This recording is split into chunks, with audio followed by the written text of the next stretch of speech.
Thank you all for joining us here. We're just going to wait a few more minutes while people trickle in. It's great to have you, and thanks again for taking some time out of your day. The topic for today's webinar is community moderation. This is our third in a series of Ning Talks with Richard Millington. Richard is an expert in community management, founded Feverbee, an online consultancy firm, and he runs its accompanying professional community management training course. Richard has recently published a book called Buzzing Communities, which is fabulous. I encourage you to check that out if you like what you see here today. Our first Ning Talk with Mr. Millington was called How to Increase Activity in Your Community. The second was How to Grow an Online Community, and both recordings are available on our Vimeo page. That's at vimeo.com/Ning. Again, today's webinar is about the process of moderating an online community. And if you do have to leave early, don't worry, we are recording this webinar as well, and we'll post it to our Vimeo page in the next day or so. I'll also be sending out a direct link to the recording in a follow-up email. My name is Allison Leahy, and I'm the community manager at Ning. I'm also here with my fabulous colleague, Juana, who is also on Ning's advocacy team, and we'd like to thank you for joining us today. We are going to be using a hashtag today. There are some limitations regarding chat in the GoToWebinar platform, so I encourage you to get to know each other by using the hashtag NingTalk. So that's hashtag NINGTALK. One thing I would ask, though, is that you continue to direct any questions to us using the questions feature in GoToWebinar. Feel free to shoot us a question whenever it comes up. The questions we receive, we will ultimately try to make some time and answer at the end of Richard's presentation. So we are very lucky to have Richard here today, and without further ado, I will pass it over to Richard Millington. Hi, Alison. Thanks for that very kind and generous introduction. So today, if you recall the webinars that we've done before, we looked at first how to increase activity in an online community. And one of the things that we looked at there was what can you do in the community that really makes a difference in terms of generating activity. So we looked at the types of discussions that you can initiate. We looked at the type of content that you can create. And we looked at the type of activities that you can undertake in your community. All of these were things that you can directly do in your online community to increase the level of activity. And in the second webinar, we looked at growth. So we looked at how you grow an online community. We looked at how you get people to visit your community in the first place, how you convert the newcomers into regular members of the community. And then we looked at a variety of different tactics and approaches that you can use to continue growing the community and the different stages of the life cycle where each of those tactics are most relevant. And today, what I want to talk about is one of the topics that comes up most often when people talk about online communities, which is moderation. And what you'll find today is that most people have the wrong idea about what moderation is. It is about handling the activity in the community, but it's not about just removing the bad stuff. And what I want to do during this lecture today, or this webinar today, is to try and understand the broader role of moderation, try and understand all the different things that you could be doing here. So the second thing is to establish a moderation objective for your community. So you shouldn't just be aimlessly moderating your community. You should have a clear goal for where you want your community to go. The third is to develop guidelines for your community. We covered this a little bit when we talked about how you grow a community and how you convert newcomers of your community into regular members of your community. Then we want to go into the things that people generally find most interesting, which is how do you resolve conflicts in your community? And how do you resolve the antagonistic members in your community? Then we'll look at how you stimulate and sustain a high number of discussions. We covered this a lot in the increasing activity phase, so I'm not going to spend that much time on this. And finally, we'll look at how you steer an online community. How do you get people in your online community to do what you want them to do? So we can get quite academic when we talk about moderation, but what I want to stress is that I think moderation itself is a wrong term to be using, and we should be talking about facilitation. We should be talking about how you facilitate a greater level of activity in your community. We should be talking about how you make sure that everyone that has an opinion in your community is motivated and isn't prevented from contributing that opinion, isn't prevented from participating in your community. And that generally means two different things. The first is removing the barriers to participation. In every online community, there are certain tangible and intangible barriers to participating in that community. And second, we want to look at how you create the motivation for people to participate in your community.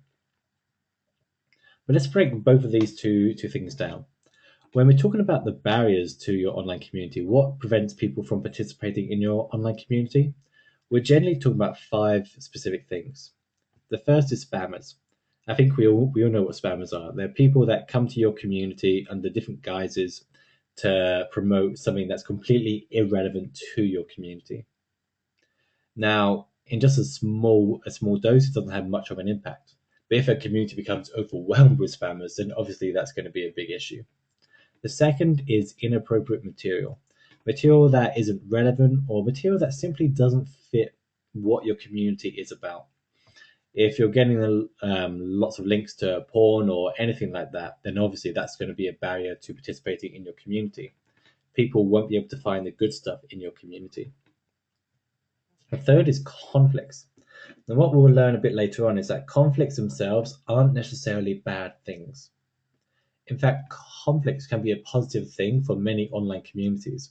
But a conflict that spirals out of control, a conflict that affects every area or every discussion in the community, becomes a barrier to that community. And the fourth is information overload. So we covered this already, so I'm not going to spend too much time on this. But information overload is when there's too much activity taking place in your community that no one can follow what's going on. There's too many things that are taking place that people can't find the things that they're interested in.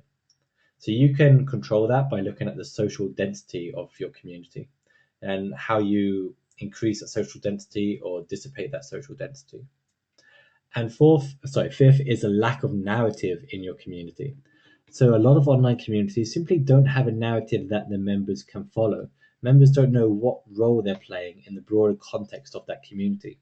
So these are all barriers that you have to prevent or have to remove to successfully enable someone to participate in a community. But simply enabling someone to participate in a community isn't enough.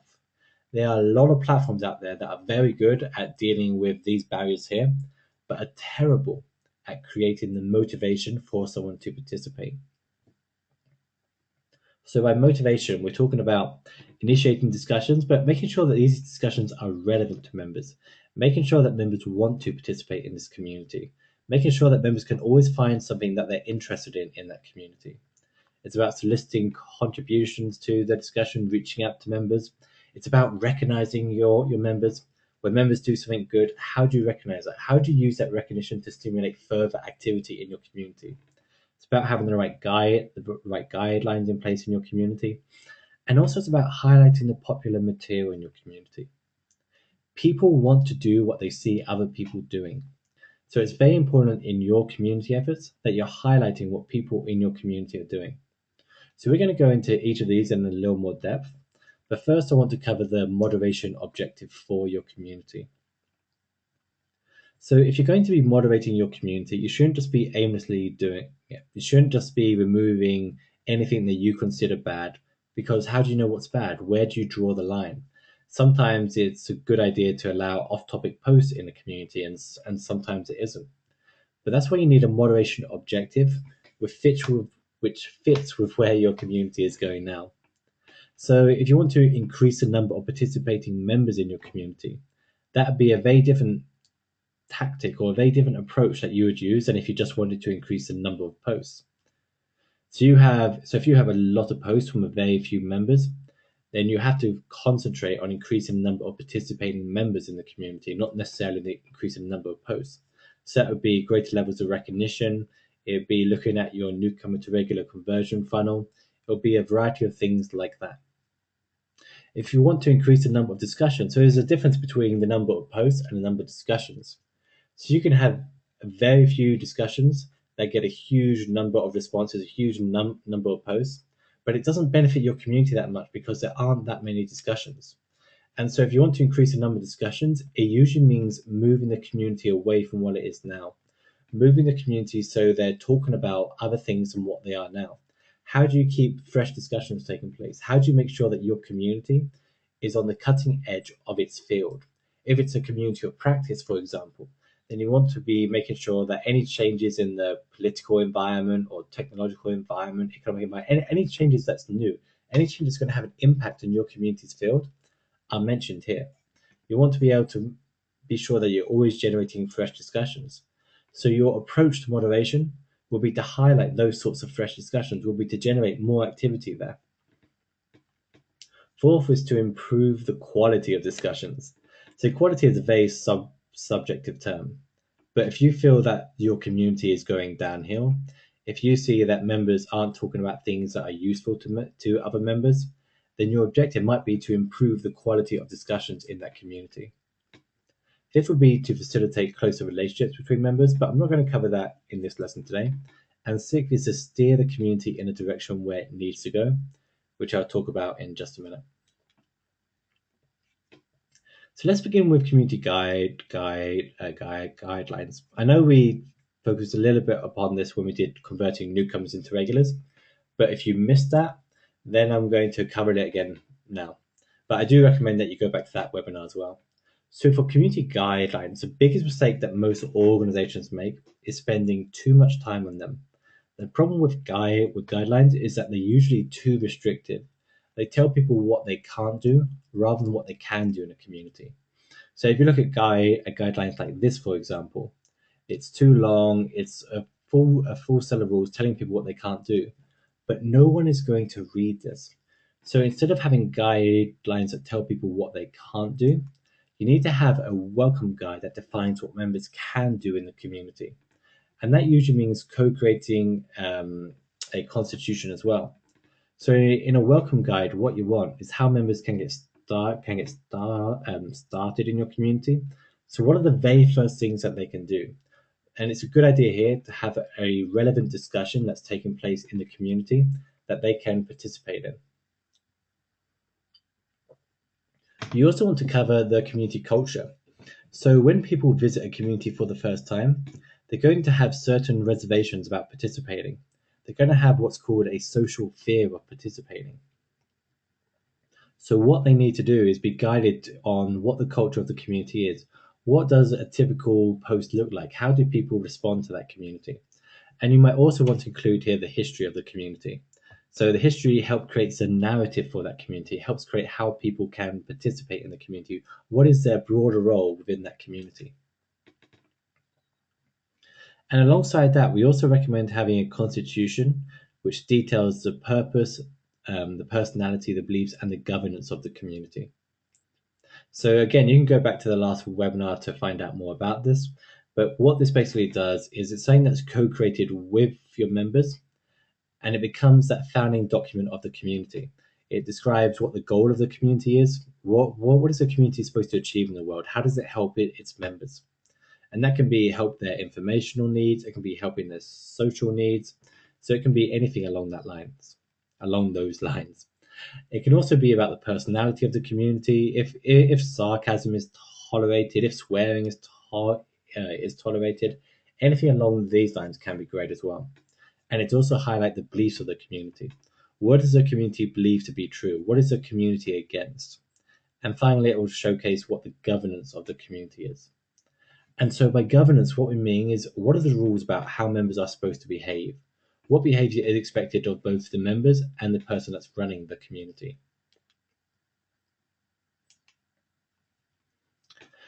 So let's move on to conflict resolution, because I think this is going to be why most people are here right now.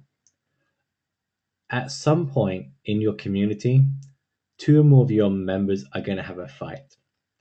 And the problem with the internet is that no one will back down. Whereas in the real world, people might agree to disagree. Online, they don't have the same incentive to do that. What happens online is that because every response that you make is visible, because it's not just to you, it's to the whole community. When someone attacks your viewpoint or attacks you in any way, you feel you have to defend yourself. You feel you have to defend yourself in front of everyone. Otherwise, you're having that loss of face. You have to face that, and it's a really difficult thing to do. So conflicts online tend to spin out of all control. You can have conflicts between two people that go for over 500 posts. That means 250 times they had to go there and respond to that discussion that's taking place. But the interesting thing about conflicts is that conflicts can be good for an online community. And what I mean by that is if you look at how online communities develop, and this is very important, but if you look at how online communities develop, they go through a phase where initially everyone is polite to one another. And this goes for every online group or offline group as well.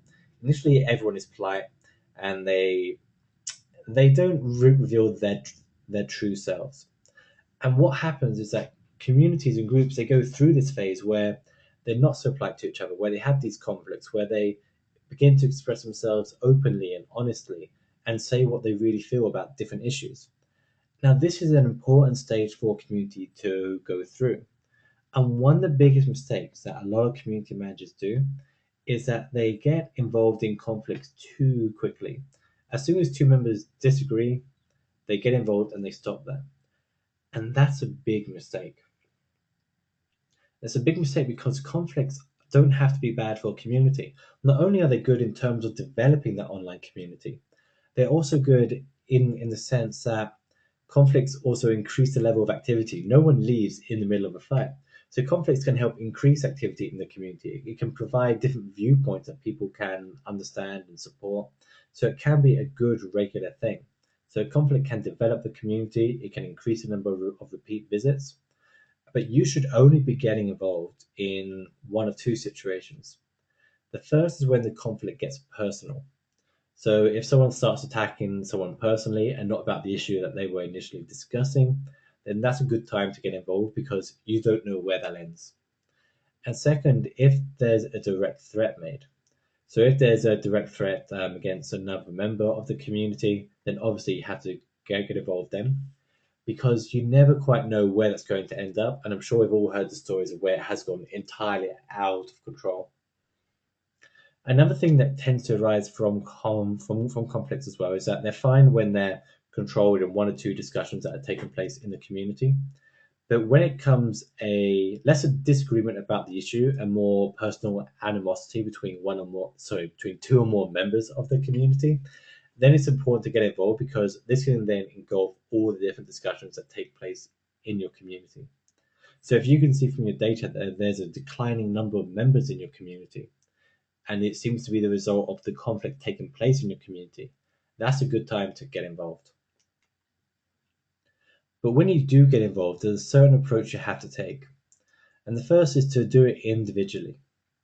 So you can't resolve a conflict in front of the whole community. So what you have to do is reach out individually to your members. And you have to tell them directly, not that you're upset with them and don't make it from you, but you have to tell them that it's hurting the community or you've had complaints from the community. If you do this the wrong way, then these people that are having conflict, they turn against you. You have to be very clear that you're acting on behalf of the community, not on behalf of what you think or feel, but you're acting on behalf of the community. So you shouldn't be in these messages that you put here. Another thing that's important is to what we call rig the game against the participants. This is from game theory, where neither of these people can participate in the community anymore until they have both written to you and stated that they've resolved the differences between them. So then they're both motivated to resolve those differences between themselves because they can't participate in the community again until they do. Another thing that's important, if you're trying to resolve a conflict, you have to prevent that loss of status. So you have to make sure that neither person is or feels that they have lost some status in the community, that they've lost the argument. If you can remove that fear of loss of status amongst other members in the community, you're going to find that far more people, or it's far easier to resolve the conflicts that take place. But you can't just remove the main post itself. You have to resolve the underlying cause of the conflict, the underlying disagreement between the two. Why did it move from a disagreement about the issue to a disagreement about everything between these two people or two or more people? So when it comes to conflict resolution, there are certain proven techniques that you can use here. So there's a lot of academic data that you can use, and there's lots of material that's been written about how you resolve a conflict. But there are 5 approaches that typically tend to work. The first is by persuading one member to cave to the other member. And you can do this in a way where you say it's better for the community. You can do this in a way where, in exchange for caving to the other member, letting that other member have the last word, then it's possible to give them something else in exchange, perhaps their own column or their own post in the community, or interview them for the community. So it's a level of accommodation that takes place. The second is avoidance. I'm not a big fan of this, where you don't resolve the problem at all, but you distract the participants into doing something else. This rarely works, but I wouldn't typically recommend it for you. The third is collaboration. So you encourage the two people to work together to find a solution. And the issue with this is that it's very difficult to do, but if it does work, it's the best solution that you can have to resolving a conflict. So, for example, if you want two people to collaborate, then you might set up or you might set up a joint task or a challenge that they both have to participate in to resolve.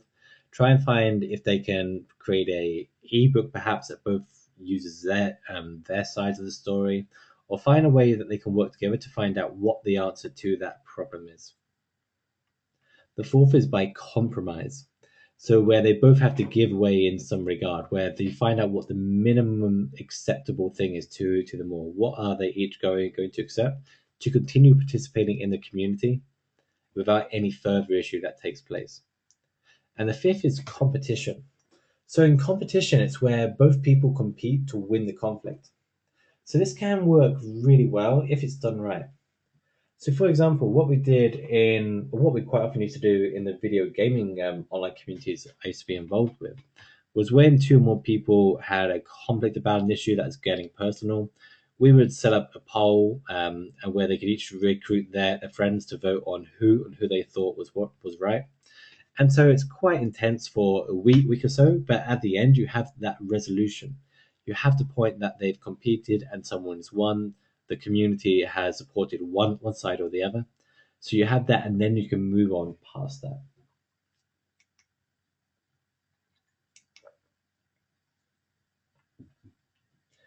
The other thing that you often come up against, and perhaps more so than conflict resolution, is antagonistic members. So antagonistic members come in a variety of different forms, and we'll come to that in just a second. But there's a ladder of escalation that you can follow here. So if you have people in your community that are being provocative, that are annoying other members, that are trolling, that are spamming, there are stages of escalation that you can follow. But the key thing isn't to spend too much time doing this. The mistake that a lot of community managers make is that they spend hours upon hours thinking how they can deal with the difficult members in the community. And that's simply not a good use of your time. It's far better to spend most of your time focusing upon the members that are happy in your community and keeping them happy than it is to spend time with the members that are upset and are provoking other people. So you want to deal with the problematic members as quickly as possible. And so there's this ladder of escalation that we use for our clients. The first thing we recommend is to do nothing. And the reason we recommend that is that provocative members aren't always bad. So provocative members play a role in a community. If you think about any community, there's going to be people there that most of the community members don't like. So that means that these people play a role in that they unite the rest of the community against them. They also play a very interesting role in the sense that they can come up with different viewpoints, they can prevent groupthink, they can bring across the issues that other members aren't keen on bringing up. So doing nothing very often is a viable strategy to take. When that isn't possible, you either want to take the approach of reasoning with these members, explaining why their behavior isn't acceptable. And this is quite basic stuff.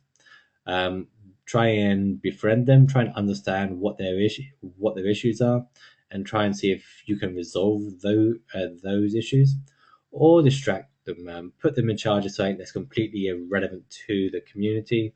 Give them a column that doesn't get much notice in the community. Invite them to write a blog post, because the more time they spend doing that is less time they can spend annoying other people in your community. If that doesn't work, then you go down to suspension, where you suspend a member from the community for a specific amount of time. If that doesn't work, then something else that can work is where you edit the provocative comments and put something quite mild in instead. And failing that, then you can outright ban the people that are responsible. I find that most community members are very hesitant to ban the bad people in the community. They will bend over backwards to accommodate these people in their community, but they'll do a very bad job of actually banning them. You don't have to be entirely fair. You don't have to have a whole judicial process here. What you can do is just ban people if they aren't a good fit for your community. You're the guardians of your community, so you have a certain responsibility to make sure that your community is as good as it can be. Occasionally, what you find is that people that are banned keep coming back, but that's just a process you go through. It doesn't happen that often, but if it does happen too often, then you might have grounds to contact the ISP or the police. But it's incredibly rare it will ever get to that stage. In all the communities I've been involved with, that's probably happened maybe no more than 5 times. So let's take a look at this table here, because what it outlines here is the different approaches you can take to dealing with these problematic people in your community. So what you find when it's just a bot that's spamming the community, that's obviously an immediate ban.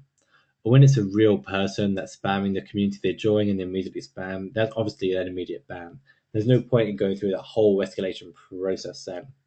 But if it isn't that, if it's people that are actively participating in your community and perhaps occasionally spam with their own work or promote their own material, then it's a good idea to go through the escalation ladder. If it's someone that's trolling in the online community, someone that's provoking other people, deliberately provoking other people, then again you go through that escalation ladder. But remember, with trolls, they can be doing a good, positive thing for your community. And if it's just an antagonist, someone that is in the community but isn't a troll, but tends to be very disliked by most people in the community for their opinions or their viewpoints and the way they express themselves. And again, it's a case of going through the escalation ladder. Or perhaps for people that aren't a good fit for your community, people that don't share the viewpoints or the passions or the ideas of your community, perhaps you do just want to remove them. Perhaps you don't spend too much time on getting these people into the right track in your online community. And finally, if it's two or more members that are fighting in the community, then you go through the conflict resolution technique. So finally, and this is a shorter webinar than the ones we've done in the past. So finally, I want to look at how you steer an online community. So steering an online community is one of the most important things you can do. If you steer your community the right way, you make sure that your community is always fresh. It's always talking about very relevant things that are happening. You make sure that you always have reasons for members to join, and that the community, most importantly, the community is just always really interesting. And you have a lot of influence in your community to steer what's happening in the community. You can use your content to highlight and recognize members that are in the community, especially those that are making the types of contributions that you want to encourage. If you have activities taking place, you can have activities or live discussions about new and fresh topics that are taking place in your online community. And if you have discussions, you can turn these discussions into sticky threads. So if you look at this community here, if you look at right at the top, and I think this is Seth Godin's Tribes community, if you look at right at the top on the forum, you get to decide what appears at the top there. You get to decide which discussions, which topics you want people to be discussing. And when people discuss these topics, you can turn them into sticky threads in your community. You can make sure that they appear at the top of your community. You can guide more people to talk about this. And when people post discussions that don't or aren't as good fit for the community, or questions that have been asked many times before, you can help drop them down by making sure that other discussions get more attention than those discussions. So you have a lot of very subtle influence that you can use in your online community. And so it's always a good idea, especially this is why it goes back to your motivational objective. Once you know what you need to achieve or where your community needs to go, you have that great power to steer where that community does go. So if you want your community to be discussing, say, the latest marketing tactics in your community, it's a good idea to either initiate a discussion and make sure that appears at the top of the forum for a period of time, or find people that are already talking about that and giving more attention to these issues. And Ning is very good here because there are a variety of different ways of doing this. So here you have the featured discussions, where they use it to highlight the discussions that are getting a lot of attention and things that they want people to be participating in more frequently. And then another very good point here is that if you have a discussion that's really taken off and is turning into a universal discussion that lots and lots of people are participating in, it's a good idea to make sure that appears very high up, because then it does become that universal discussion. It becomes that type of discussion where everyone can and wants to participate in. Other ways you have influence, I think this is from the handmade community on Ning. So if you look what they have here, they have pictures that appear right at the top of the community. They have on the left-hand side another image there. But if you look at this community, what you don't see is what they're guiding people towards right now. So they can highlight the pictures based upon things that they want to be focusing upon for that month. So one of the things we recommend for a lot of communities that are struggling is to have a theme for that month, a theme for that topic, and have more forum posts about those topics, have pictures about or picture collection about those topics, have events or activities or live discussions about those topics. So all these things that you can do to generate more activity in your online community. And the key thing is that you're using this. The key thing is that you're using all of these things. So one of the things that I do recommend you do, if you didn't watch our webinar on increasing activity, well, we went really in depth on the types of discussions that are taking place, how to initiate those discussions, how to make sure that your discussions are very popular. Then I do recommend that you spend some time checking that out, because you should find it quite useful. But the key thing here again is to give more attention on the contributions that you want to encourage. So don't just have don't just have it in a random place, but you actively guide and actively drive your online community, making sure that you are giving a lot of attention to the type of discussion that you want to encourage. Make sure that you're analyzing the broader environment of the community. If you run a community about fishing and there are certain types of new fishing rods that are out that are that controversial, it might be good to have regular discussions taking place about that, because it's what's new. And more than anything, communities want to discuss what's new. So you can spend a lot of time doing that. So if you haven't done this before, I'm sure you're used to this slide by now, but you can download half of my book for free if you go to www.feverbee.com/ning.html. Please don't forget the HTML. And we'll leave this up probably for a while, but we'll see. We might take it down once the word gets out about it. And if you want to buy the book, Buzzing Communities, you can buy it on Amazon.com. Okay, if anyone has any questions, now's a good time to ask.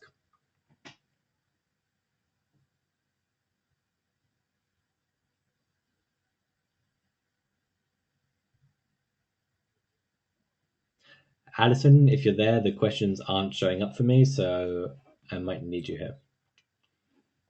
Okay, thank you, Richard. Yes, we do have some great questions for you. So let's begin with the first one. It comes from Ben Martin. How effective are introduce yourself threads in a community?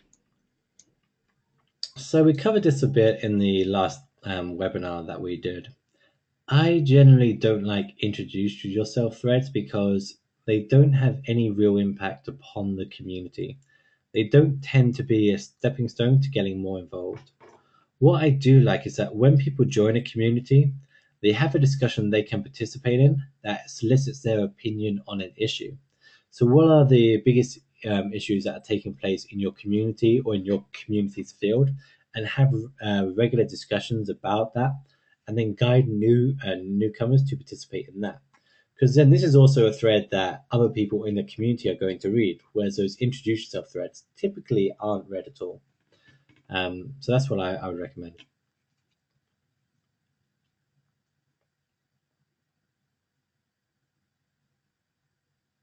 Okay, great. And another one just came in from Terry. She says that she has a member who posts videos all day long and wonders what she can do about this. She thinks they're inappropriate and wants some advice on how to handle that kind of activity. So there are a couple of different things you can do here. So first, assuming that the videos are bad, and I'm just going to assume that they are. First, I would reach out to her and say that the community would rather that there weren't so many videos in the community. But what we would love is, one video of the week about the community's topic, and she can be in charge of that. So you're kind of distracting her a little bit, but also getting her more involved. So you're not pushing her away, but you're giving her something that she can be responsible for. So one video every Friday afternoon, for the entire week. And if she disobeys that, then you can escalate it further beyond that. But first, yeah, I would just try to reason with her or him, and then distract them.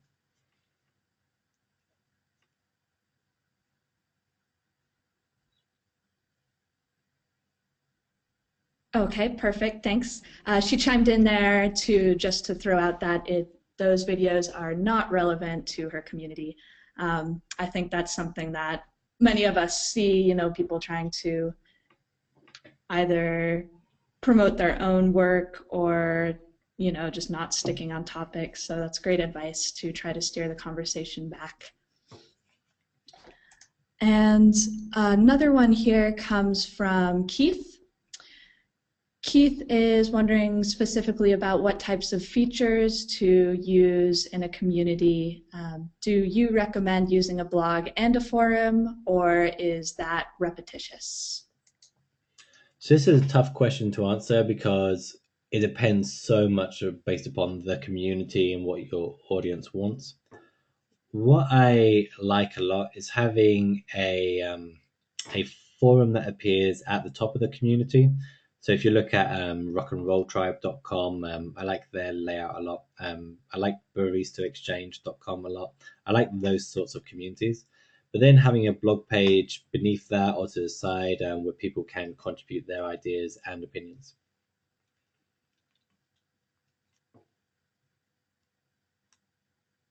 All right, very good. We're getting a few questions here about Richard's previous webinars with Ning, namely increasing activity, which he mentioned just a bit earlier. That video is available on our Vimeo page, so that's vimeo.com/NING. And I'll be sending out a link to this recording. I can also put in the links to the previous webinars in there, so you'll get that email in just a day or two. And one question from Zena here is it ever a good idea to be confrontational about members' lack of participation? For example, in her community, they've launched a project and folks seem to be, that seems responsive to a pressing concern among our members. So she's addressing a concern within the community, yet the community is not joining in or promoting it. So maybe how best to focus the community on throwing their 2 cents in there and making that a productive discussion. So there are two parts of this. The first is if you've launched something in your community and your community isn't getting behind it, then it's probably because they're not that interested in it, or they're not as interested in it as you think they are. And it's very difficult to accept that at times, because we all want to achieve certain things in our communities, but that happens. But what you can do is interact with, say, 10 members in your community at random, ask them what they're really interested in, ask them what the biggest challenges are, and then create a project based upon that. The second part of that is if you want to get people more engaged in the community, then complaining about the fact that they're not that active is going to do more harm than good. It's basically going to tell people that in your community that most people aren't active in the community. And since people do what they see other people doing or what they think they see other people doing, then that's going to do more harm than good. I would focus upon the people that are participating. I would give a lot of attention to the people that are participating and try and give the impression that it's quite popular, quite successful. Interview the people that are participating, create discussions, chart milestones, no matter how small those milestones are. Try to get that impression of momentum that's taken off there.